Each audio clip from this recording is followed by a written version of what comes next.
El IBAM es uno de los museos de arte contemporáneo más importantes de España, un museo excepcional, y está aquí mismo, en el corazón de la ciudad.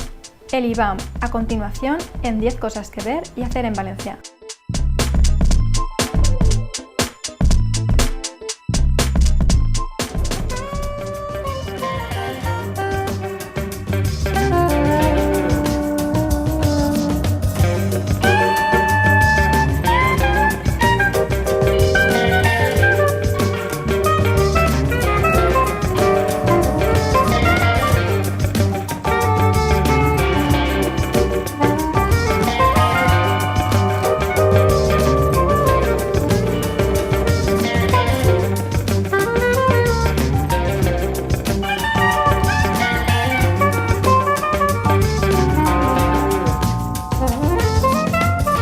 Es muy importante estar pendientes del IBAM porque fue el primer museo español que se creó hace más de 19 años.